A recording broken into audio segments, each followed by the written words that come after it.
intro. That's my intro. Uh, Peace and love, family. We've been off air for a while. We have returned. It's been real rough the past couple of months. Yeah, long story. But my apologies to you all for the absence.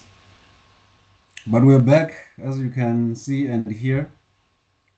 We have returned with a blazing fire. Yeah? We have returned with a blazing fire. So, you know, I don't know if you saw that the title of this conversation is Family Talk. Family Talk, you know. Um, South Africa and Nigeria, let's talk. What's up? What's up, my Nigerian family, my South African family? Let's talk. I hear you guys have been in the media. Ah, mm, you've been in the media, brothers and sisters, uh, for all the wrong reasons. Nina, guys. Um, so, brothers and sisters, I am not going to post anything long with this one. I just wanted us to talk about some issues, family issues. And that's why I said this is a family meeting. Hey, my Africans, I must say to you, right? I the last time I was on, uh, sorry about that. Oh, it's always wise to switch these devices off when you are going on air. Anyway, my Africans. So I have observed, although I've been off in terms of talking to you, I have been observing the political and social issues unfolding globally and in Africa and here. Um, I think the last time I posted it was dealing around the issue of building institutions because we can clearly see the violence meted out against us. These other groups don't want you, Africans, they don't really, yeah, they don't really deal with you like that. You know what I'm saying? They don't feel you like that. And yeah, I know for some people it's a harsh realization, but for some of us who understand the political history and why these things are the way they are, we understand. I expect racism from Asians, Arabs, Europeans, Indians, everyone. You understand? I anticipate it every time. So nothing surprises me, you know. So, yo, uh, that Pretoria Girls High School, the racism there and whatnot. I think I just heard recently that the case didn't go well um, for the poor black students. Hey, but then again, we gotta build institutions. And shout out to King, my friend. King said so. Yeah, man, that Paseta vision to build the Pan African school. Huh? Let's go. Let's go, man. Um, I have made my little contribution and I'll be coming back to contribute more, we have to support initiatives like these so that we can actually move things on the ground and not just be crying here on YouTube. Uh, yeah, I'm going to have a proper conversation with Puzo. I hope this coming weekend. But really, man, my concern, I'm quite concerned. African people, talking to the African family globally. But there are certain segments of the African family we need to speak to, in particular, South Africans and Nigerians. There was this shouting match going on here. So we need to speak to that. Um, let's start here. So the context is this. I have been following politics, even in the time I have not been posting. I have been following politics, but uh, I'm quite concerned because I was watching this, I was observing this whole thing play out with the Chidima situation, hey, Miss South Africa, and all of that.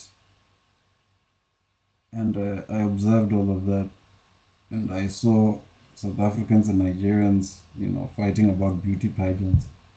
Then there was the issue of the South African basketball team being denied entry into the country, apparently to participate in some tournament or something.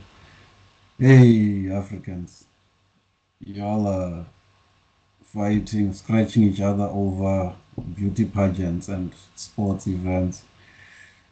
I think uh, there has to be a more mature and nuanced way of approaching this thing, of having this conversation. But first of all, let me start by saying it was disappointing to watch y'all scratching each other over those things at a time when the world is changing. The world is changing. Uh, we are talking about the possibility of moving from a unipolar world to a multipolar world. Possible.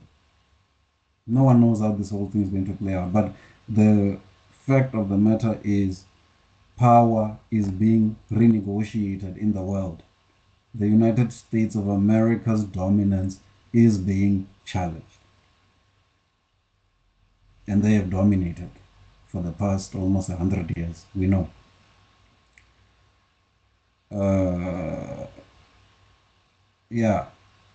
In this context, power, political and economic power, is being renegotiated. It's on the table globally. This is what people are concerned with.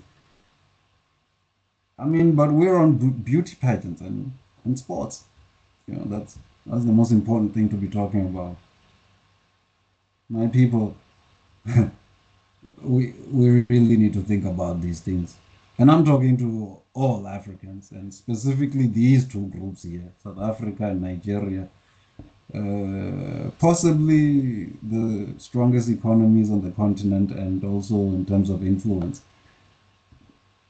You are the leaders of Africa. And so when the Europeans are looking at us, they're like, ah, it's nothing here. There's no Africa rising here. There's no, this is the African century. It's not happening. It's not happening, Africans. And that's exactly where they want you to be, just scratching each other over small things, you know. But I must say this, that South Africans and Nigerians need to have honest conversations, about the issues that are being raised. And let me say this to the other Africans: you're not going to win with the you're not going to win with the South Africans by insulting them. That has never worked. Yeah, you won't get. I mean, if the intention is truly establishing and building brotherhood, like that approach won't work. Yeah, you will, you poke the bear, you will get that kind of response. So yeah, so the Africans will not respond well to being insulted. I mean, look, for example, if some guy says, "Yeah, South African men are lazy," guys. But you know, right, that as guys we have a sense of pride, yeah. So you say stuff like that, you that's a non-starter. So I think on both sides we need to start having honest conversations, and also, I mean, the realization that just as a matter of courtesy, when you go to someone's country, I think it makes sense to announce yourself. I just think, let's, yeah, we have the borders that we have now. And this is the decision that the OAU made, the Organization of African Unity. Before it became the African Union, they decided this is the approach they're going to take. It was debated, it was contested, but of the two blocks at the formation of the Organization of African Unity, they decided they are going to keep these colonial borders. Now we have these colonial borders in the present as we are, thinking about things and re-strategizing or whatever. But this is what we are working with now. Okay, so look, let's just, since this is what our elders decided to keep, we can change it, but to get to what the part where we can change it, we need to kind of get on the same page. You see what I mean? And so unless we're just happy to insult each other to the pleasure of everyone in the world, sure, even the Chinese and the Russians are having a good laugh. I don't think the Chinese and the Russians take Africans seriously at this point. Not yet, anyway. You have not shown that you are serious people. I think the only Africans, the Chinese and the Russians respect, it's the brothers in the Sahel, Ibrahim Traore and the brothers. They seem to have a level of respect for those guys. But these ones who are still clowning. And let me tell you something, man. Africans globally are in a bad way. I don't care if you have your success as an individual. You do understand that there are limits to the power and influence that you have. And you know that even if you're in a high level, you're not really safe like that. You are easy pickings for your competitors and your enemies. You see, because you are alone. So this idea of African solidarity, Pan-African solidarity globally, African solidarity on the continent, regional integration, guys, these are geopolitical imperatives. These are not sentimental issues. We're not here talking, African unity, we must love each other. Yeah, there's that element, but it's not the main thing. For some of us who are strategists, we understand that I'm telling you, man, no individual African country is going to do anything by itself. You are joking. You are joking. South Africans, let me be honest with you, my brothers and sisters. My brothers. My brothers and sisters, let me tell you something. If you understand geopolitics and how everything is interconnected in the world now, the world economy and everything, you must know surely, if South Africa is to truly become an independent state, a truly independent state that can solve its own problems and determine its own developmental trajectory. Because what you need to understand right now is your politicians are not going to do anything radical to change the society or anything like that, because that is not what the market is interested in. The markets are not interested in none of that. The markets are interested in profit. Do you understand? And so the markets influence politics to move in this direction where we are at now. So don't just blame your politicians. They are to blame, yes. They are collaborating with this agenda. But don't think it's as simple as that. So even when you're talking about we want to fix South Africa first. Hey, King said so. My brother, thank you for addressing this topic in one of your videos. I forget what it's titled, but I think that was an important conversation, and that's why I'm coming back to it. Hey, Africans, we are playing. Hey. We're playing. You fighting, scratching each other over beauty pageants and sports, whilst global political and economic power is on the table. Everyone else is mulling their heads around this thing. But us, our obsession is this. I mean, I don't know. Hey, we hate each other so much as Africans. And it must be some reflection of, a lack of self love and self respect, you know.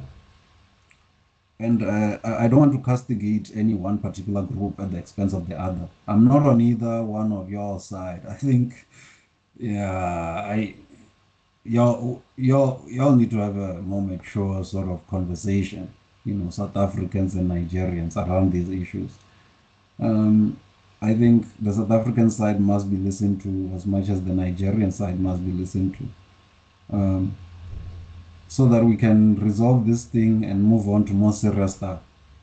Because we're wasting time here with this nonsense, and we are all dying here. We are languishing. And by the way, South Africans, even if you chase out all foreigners, you're not gonna solve your problems. At most, you just get rid of those guys with some of the skills, like doctors and nurses and whatnot. Some professionals and also academics, scholars. There are those as well. So you'll get rid of everything, the bad elements and all the good stuff. So yeah, it is what it is. I don't think that would necessarily solve your problem, but if that's what you want to do, go ahead. But I'm telling you, it will not change the price of bread. What changes the price of bread are the markets. The markets playing around with the rand, man. The markets, the markets be adjusting the rand willy-nilly. Yeah. Rand manipulation. Rand manipulation, which is affecting the value of your currency. You should be tackling that, Africans. Not saying mabahambe, mabahambe. The dumbest sort of politics I've ever seen. I'm sorry. And I'm not saying this because I have some chip on my shoulder. I'm just saying, no, guys, come on. You know, you know what I'm saying is true. Come on, guys. We need to do better. I mean, at a time like this, to have to be scratching each other over these kinds of things, man, it's not worth it. I'm not saying that the issues that are being raised are not important, but I'm saying they need to be addressed in a mature manner so that we get on the same page and move on. Right? But for those Africans who hate themselves and all of that, there's nothing you can do for those ones. I'm just with those who understand what needs to happen. You know, those who don't get it and who are not about this African solidarity thing and all of that, yeah, it's fine. But I'm looking for those ones who understand the importance of this thing to us securing our territorial integrity, getting back our sovereignty, because we don't have it right now. It seems to me Traore and them are fighting for it. The rest of us need to come through. By the way, Jumefai in Senegal, ish, yeah, my brother there. People are saying he seems compromised. And yeah, it's raising questions. I mean, I'm also just looking at his moves. Looks like he's pro West. That's his position. So it's gonna cause quite some friction there with Traore and the brothers. Hey, but Africans. Hmm.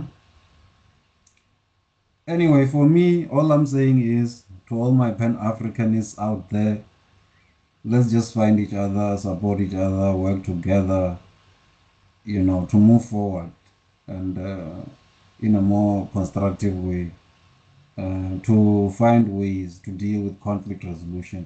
Marimba Ani said one thing that is a big problem in black organizations: conflict resolution.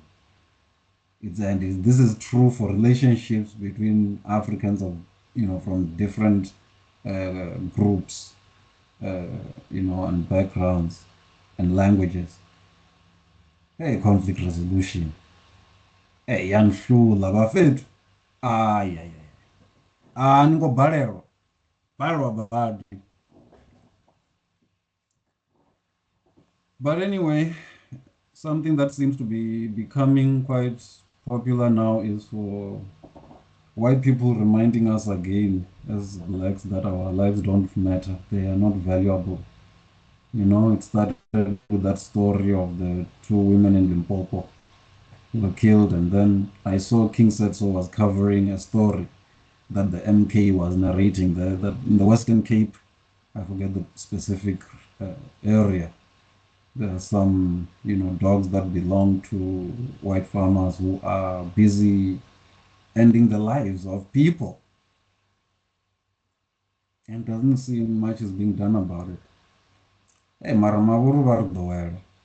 And one of the things I really want to say to Black South Africans that you need to understand,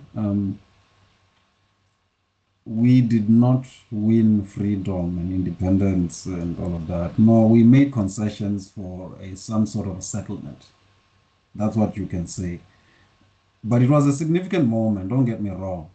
There were gains there, but that was not a total victory. Let me tell you, it was not. It was a victory. It's like, yeah, we've had a victory, but we fight on. But it looks like for a lot of South Africans, they think the fight is over. Like, yeah, Mandela came out of prison. We miss you, Mandela. Yeah, we voted. Now we are free. It's over. Now all we need to do is love one another and coexist and all of that. No, and this is where we messed up because no one has ever invested ever since in serious political activity like it was you know in the struggle against apartheid. No, I don't see a lot of serious political organization, mobilization, and bringing that energy and that black consciousness and that thing of fighting, man. Eh? That fight, the fight is gone. But let's look at how white people take politics serious. For them to have the DA with the kind of support that it has, knowing that white people are the minority of minorities in this country. In number, they are so little, but somehow they are still managing to dominate economics and politics. For a while, it looked like we were in the political game, dominating the political game. We effed around and found out now. Yeah, they are now back again in government, in politics. So now they dominate economics, and now they are coming back in now in politics. And very soon, and I know that the strategy is to dominate. There is none of this unity. What they're not interested in none of those things that you all. I don't know. You guys are in your own world with this unity stuff and rainbow nation. They're not there. Their own strategy, man. They're not there. I think Ellen Zille is on the game. Helen Zille is on the game. She's about the game, the strategy. Hmm? So, hmm, my fellow South Africans, we must rethink this thing. We must rethink how we are really conceptualizing this thing. I'm not saying your immediate issues are not important. I mean, this is your day to day and so on. Hey, but you also need a bigger vision as a belief. We need a bigger vision, Nyana. Yeah? A bit of a bird's eye view, you know, start to see things a bit more holistically. I mean, in the morning today, I was watching an interview of Chris Hani just before they took him out, man. He was explaining how they were ready to fight when they were on their way back here, and how disappointed he was when they said they're suspending armed struggle.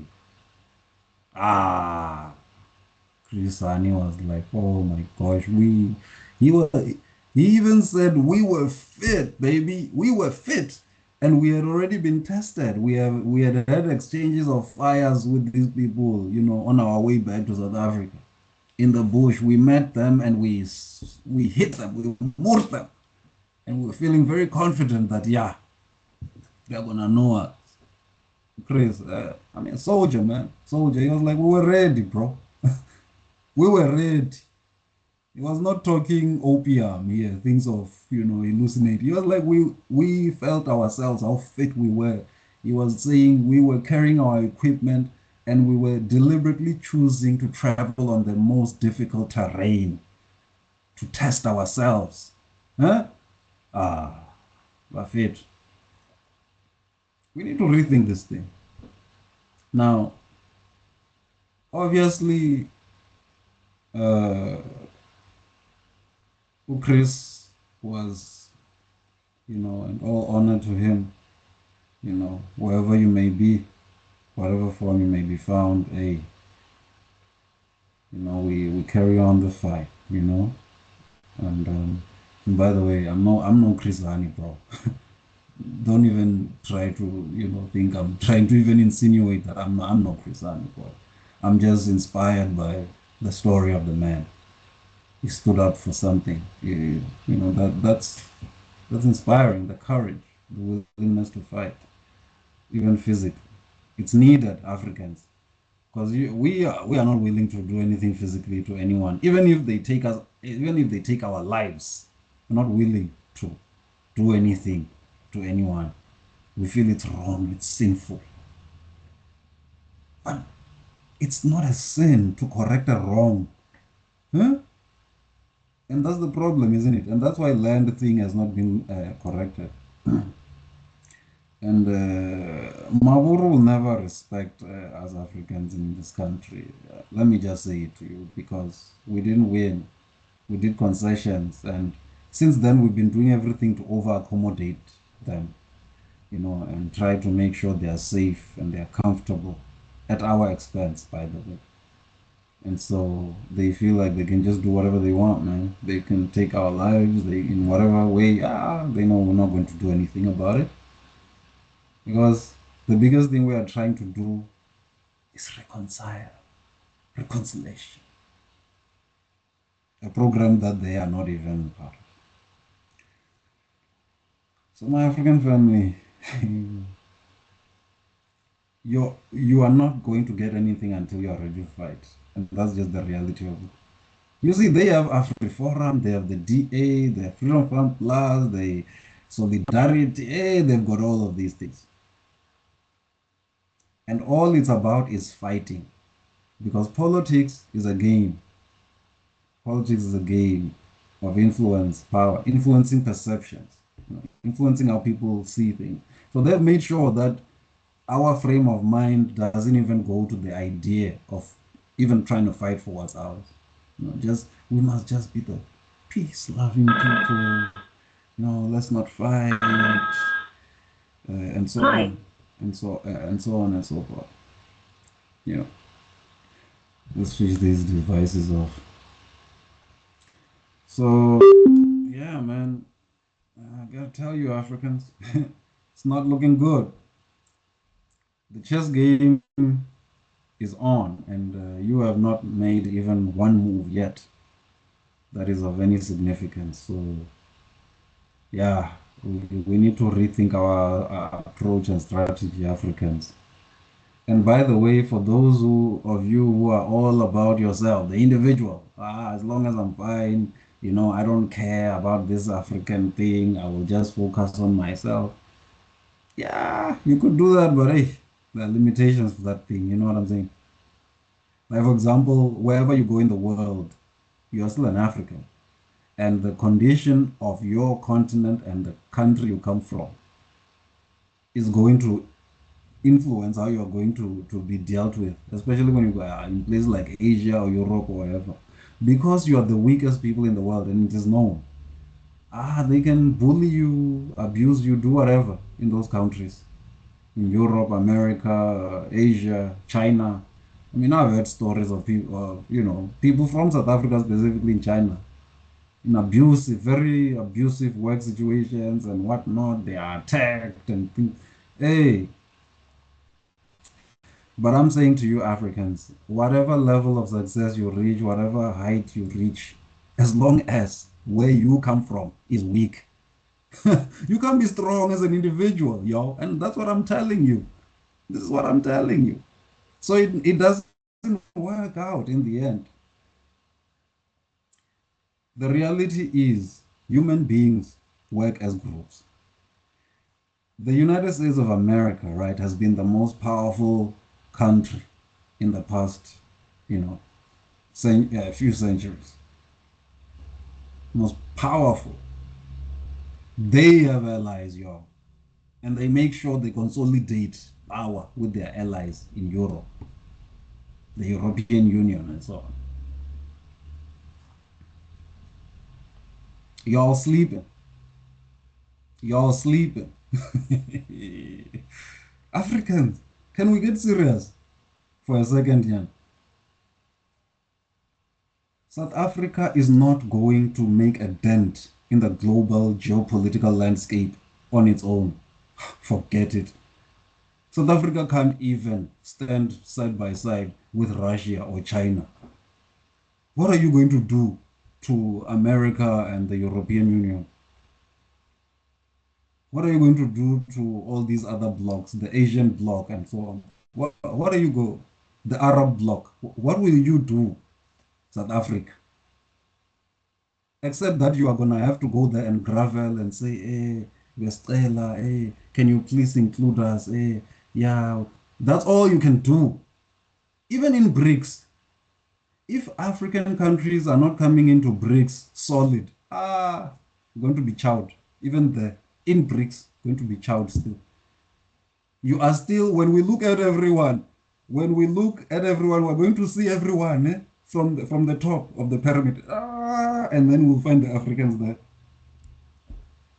If you still don't have it together, forget it. And you see, this is the crazy irony. I know some of you Nigerians and South Africans, some of you are raising issues because it's a genuine thing, but I know there are some of you who really just hate each other for the sake. I don't know what it is, whatever y'all got. But the irony is, y'all need each other. Geopolitically, to survive, you need each other. It is what it is. So you decide what you're going to do. But it's so disappointing, man. And this is us Africans. We always want to play the small game every time. Small game every time. Township economy. Township economy. Are you serious? Are you serious?